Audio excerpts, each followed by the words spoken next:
असतो आणि आपल्या माध्यमातून मी शिवसेनेची भूमिका, शिवसेनेची मतं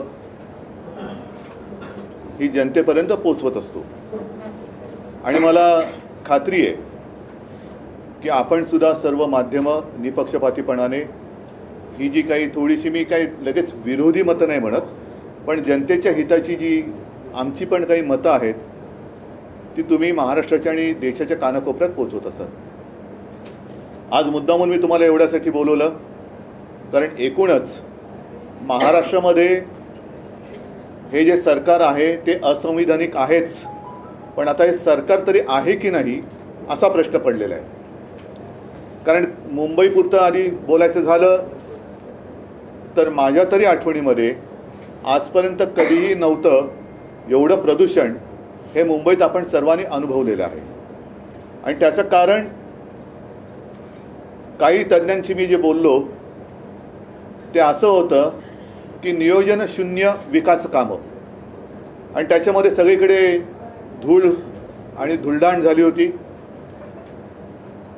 ते प्रदूषण बघितल्यानंतर आपल्या असंविधानिक मुख्यमंत्री आणि सरकारने असं जाहीर केलं होतं की मुंबईचे रस्ते आम्ही धुवू आणि कृत्रिम पाऊस पाडू. यांच्याकडचं सगळंच कृत्रिमच आहे, पण तो कृत्रिम पाऊससुद्धा त्यांना पाडता आला नाही. सुदैवाने, मी मुंबईपुरतं बोलतो आहे, सुदैवाने की पाऊस पडला आणि हे प्रदूषण थोडंसं ओसरलं असावं असं वाटतं. मात्र त्याच वेळेला मुंबई व्यतिरिक्त संपूर्ण महाराष्ट्रामध्ये बऱ्याचशा भागामध्ये या अवकाळी पावसाने आणि गारपिटीने शेतकऱ्यांचं प्रचंड नुकसान झालेलं आहे. माझ्या प्राथमिक माहितीप्रमाणे उत्तर महाराष्ट्र, विदर्भ, मराठवाडा या भागामध्ये जवळपास 1,00,000 हेक्टर शेतीचं नुकसान झालेलं आहे. उत्तर महाराष्ट्रामध्ये तर गारपिटीने संपूर्ण द्राक्षाच्या बागा आणि कांद्याचं जे काही पीक होतं, यावेळेला खरीपाची लागवड कांद्याची थोडी उशिरा सुरू झाली होती सप्टेंबरमध्ये. म्हणजे डिसेंबरला हा कांदा काढणीला आला असता, तो पण गेला. एक तर गेल्या मोसमामध्ये केंद्राच्या नाठाळ किंवा नाकर्ते विचित्र धोरणामुळे कांदा शेतकरी रडकुंडीला आला होता. आता कांदाच गेला, त्याच्यामुळे करणार काय? बरं, हे सगळं बघितल्यानंतर मी सुद्धा 2.5 वर्ष मुख्यमंत्री होतो आणि काही गोष्टी मुख्यमंत्र्यांना बसल्या जागेवरती येतात. म्हणजे माहिती जी असते ती बसल्या जागेवरती, काय फिरण्याची गरज नसते. आज जे मुख्यमंत्री जे आहेत असंविधानिक, ते स्वतःचं घर सोडून इतरांची घरं धुंडाळत आहेत. म्हणजे आज सुद्धा मुख्यमंत्री कुठे आहेत असं जर विचारलं तर माझ्या माहितीप्रमाणे ते तेलंगणाला गेलेत. तेलंगणाला जाऊन काय प्रचार करणार, कुठल्या भाषेत बोलणार, काय ते सुरत, गुवाहाटी, गोवा कसं त्यांचं हे चोरटेपणाचा सगळा जो काय प्रवास आहे तो तिथल्या लोकांना सांगणार आहेत का? स्वतःचं घर न सांभाळता दुसऱ्याच्या घरामध्ये डोकावणारे हे भुरटे हे राज्याला न्याय देऊ शकत नाही आहेत. एक तर राज्य असंच पडलेलं आहे वाऱ्यावरती. म्हणजे एक फुल 2 हाफ, दुसरे 2 हाफ कुठे आहेत काहीच कल्पना नाही आहे. कारण मधल्या काळामध्ये सुद्धा दुसरे हाफ होते ते छत्तीसगडला का मध्य प्रदेशला प्रचाराला गेले होते. आज कुठे गेलेत ते कल्पना नाही. दुसरे ज्यांच्यामध्ये डेंग्यू झाला होता ते कुठे आहेत त्याची माहिती नाही आहे.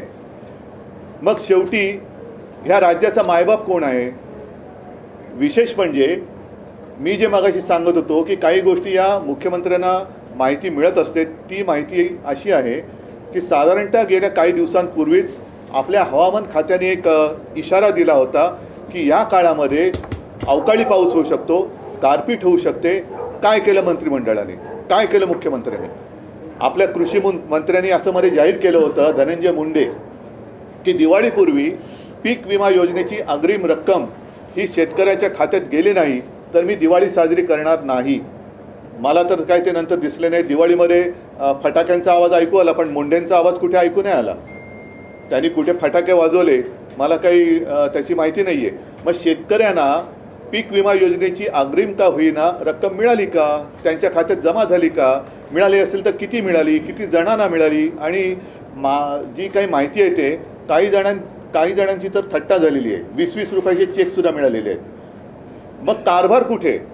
हे पूर्णपणे स्वतःची खुर्ची सांभाळण्यासाठी जेवढ्या दिल्ली वाऱ्या करतायत तेवढं हे जरा यांच्यावरती काय बोलल्यानंतर आमचे मुख्यमंत्री जे आहेत गद्दार ते गळा काढतात की गरीब शेतकऱ्याचा मुलगा, गरीब शेतकऱ्याचा मुलगा. आदर आहे, तुमच्या शेतीबद्दल आदर आहे, पण गरीब शेतकऱ्याची पंचतारांकित शेती, ज्या शेतीमध्ये हे हेलिकॉप्टरने जातात, मी तर म्हणतो अशी शेती आणि असं वैभव माझ्या साध्या साध्या आणि छोट्या शेतकऱ्याला सुद्धा लाभो, ही मी देवाच्या चरणी प्रार्थना करतो की इतर कोणाचंही शेत असं नसेल पंचतारांकित. आणि शेतकरी बिचारा त्याची पायवाट तुडवत जातो, रात्री अपरात्री वीज नसताना शेतीमध्ये पाणी द्यायला जातो, मग त्याला सर्पदंश होतो, विंचू चावतो. असं असं या पंचतारांकित शेतीमध्ये होत नाही, पण तिकडे जाऊन गळा काढतात. मग ह्या शेतकऱ्याच्या पुत्राने पंचतारांकित शेतीमधनं ह्या शेतकऱ्यांची चिंता का ते वाहत नाही आहेत. आणि हे जे रेवडीबाज आहेत भाजपवाले, इतर राज्यांमध्ये निवडणुका असताना रेवडी उडवत आहेत. आम्ही तुम्हाला आम्ही ती इलेक्शन कमिशनकडे विचारणा केली, त्याचं उत्तर यायचं आहे की रामलल्लाचं दर्शन, ह्याचं दर्शन, त्याचं दर्शन. अहो, तुमचं दर्शन शेतकऱ्याला कधी देणार? तुम्ही जे काय तिथे रेवड्या उडवत आहेत, 400 रुपयात गॅस सिलेंडर, इतक्या रुपयात हे देणार, तितक्या रुपयात ते देणार. मग महाराष्ट्राने काय तुमचं पाप केलेलं आहे? महाराष्ट्रामध्ये निवडणुका आल्यानंतर तुमच्या तिजोरीची दारं उघडल्यासारखी दाखवणार, पण तोपर्यंत माझ्या महाराष्ट्रातल्या शेतकऱ्याचं आणि इथून एकूण महाराष्ट्राचं जे काय संपूर्ण वाट लागणार आहे त्याची जबाबदारी तुम्ही घेणार आहात की नाही? आणि मध्ये मला खरंच एक प्रश्न मला पण पडला, मला वाटतं त्या प्रियांकानी विचारला की आपले प्रधानमंत्री क्रिकेटच्या फायनलला जातात पण मणिपूरमध्ये जात नाहीत. मग तोच प्रश्न माझा असा आहे की आमचे मुख्यमंत्री आहेत, पंतप्रधान आहेत, गृहमंत्री आहेत, त्यांना सगळ्यांना बाकीच्यांवरती दमदाट्या करायला वेळ आहे, इतर राज्यात प्रचार करायला वेळ आहे, इतर राज्यात रेवडी उडवायला वेळ आहे, पण माझ्या महाराष्ट्रातल्या शेतकऱ्याच्या पाठीवरती हात फिरवायला ते कधी येणार? हा एक प्रश्न आहे. कारण ही आता जी प्राथमिक माहिती मी तुम्हाला दिलेली आहे, साधारणतः 6च्या आसपास काहीतरी जीव गमावले गेलेले आहेत आणि 100च्या आसपास जनावरांची प्राणहानी झालेली आहे. यांचं काय करणार? आणि सगळ्यात महत्त्वाचा विषय की मुख्यमंत्री स्वतःचं घर सोडून घरोदारी फिरतायत. सरकार आपल्या दारी, यार पण कोणाच्या दारी जाते तुम्ही? तिकडे दुसऱ्या राज्यात जाते, त्या राज्याला काय मुख्यमंत्री नाही? स्वतः पंतप्रधान तिकडे विश्वगुरू आल्यानंतर हे तिकडे जाऊन काय आणखीन दिवे लावणार आहेत? तुम्ही स्वतःचं राज्य, स्वतःचं घर का नाही सांभाळत?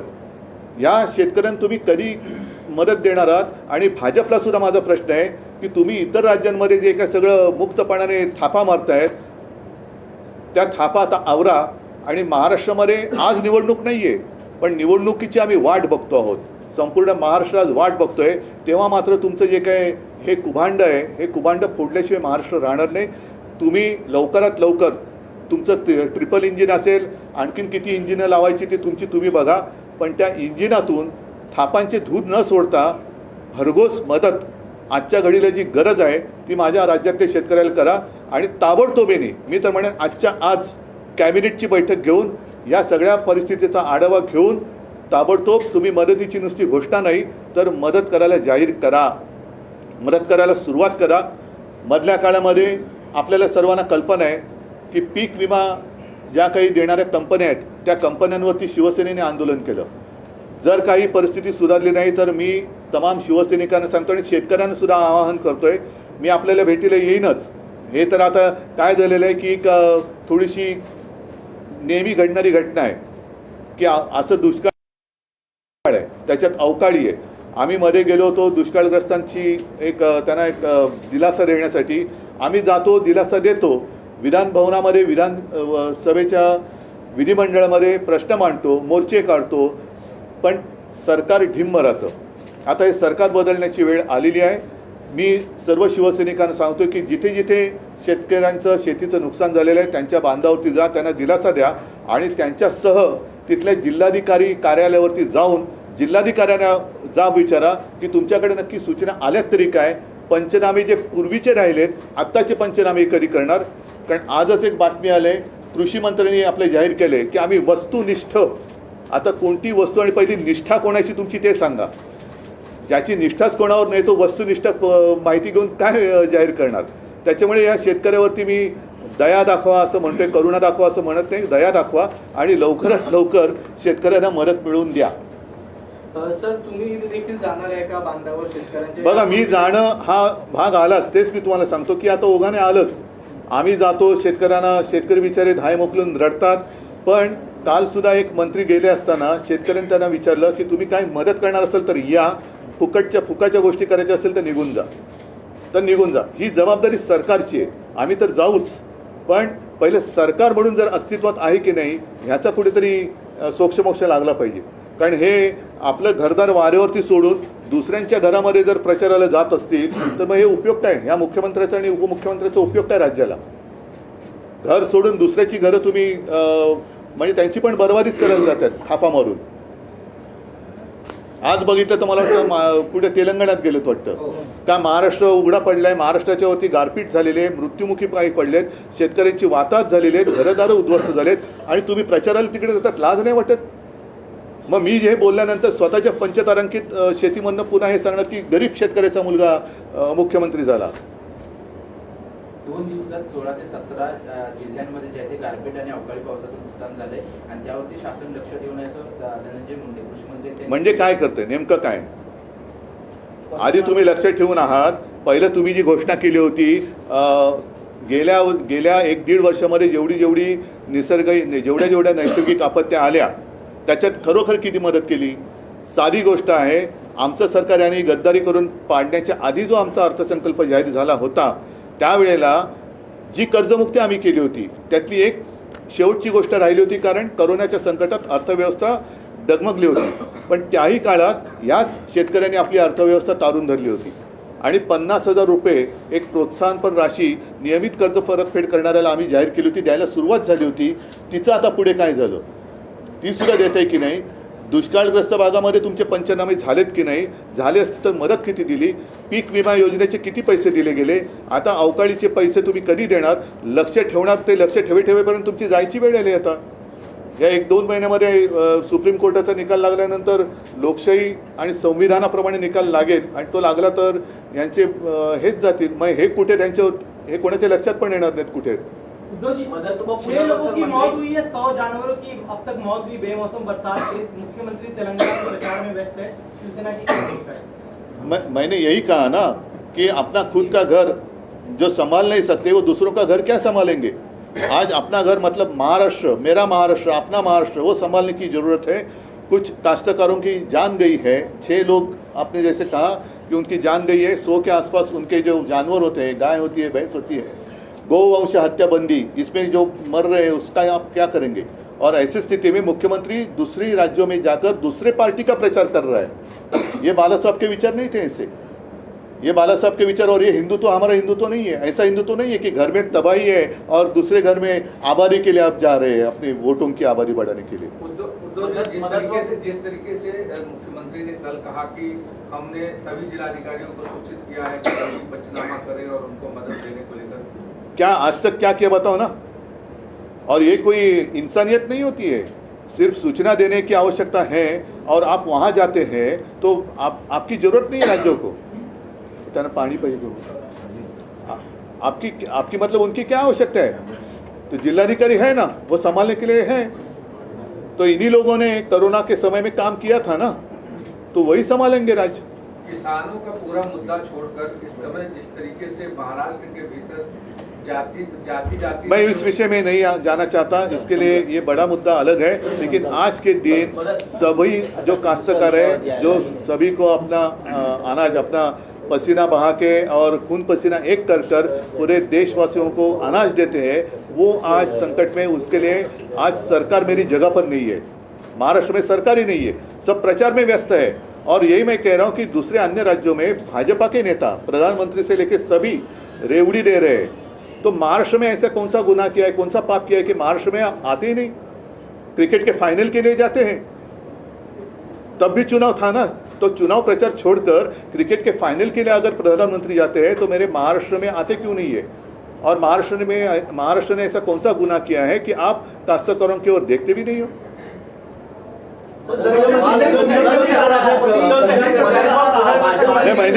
मैंने कहा कि यही मैं कह रहा था कि हमारे केंद्रीय मंत्री जी ने कहा, गृह मंत्री जी ने कि कौन से मध्य प्रदेश में आप भाजपा का वोट दो तो आपको हम रामलला का दर्शन करेंगे. लेकिन भाई साहब, आप मंत्री हो, मेरे काश्तकार संकट में आपका दर्शन तो दे दो. अजित पवार गटात प्रचारात कुठे दिसत नाही. मुख्यमंत्री प्रचार करतायत, राज्यातील भाजपचे इतर नेते देखील उत्तराखंडात प्रचार करतात, पण अजित पवार गट जो सध्या सगळे नाही, आता महत्त्वाचा मुद्दा असा, संजय राऊत जी म्हणाले ते बरोबर आहे. आपल्या राज्यात काही तालुक्यात आणि जिल्ह्यात दुष्काळ जाहीर केला, म्हणजे दुष्काळाचं संकट आहेच. त्याच्यासाठी तुम्ही काय केलं? आज सुद्धा कितीतरी टँकर सुरू आहेत आणि आमचे हे गद्दार म्हणतात आम्ही मुंबईचे रस्ते देऊ. पाणी कुठून आणणार? पाण्याचा नाश करतायत. तर एक तर दुष्काळात हा सरकारचा 13वा महिना आहे. दुष्काळात 13वा महिना म्हणतात, तसं हे सरकार म्हणजे 13वा महिना आहे दुष्काळातला.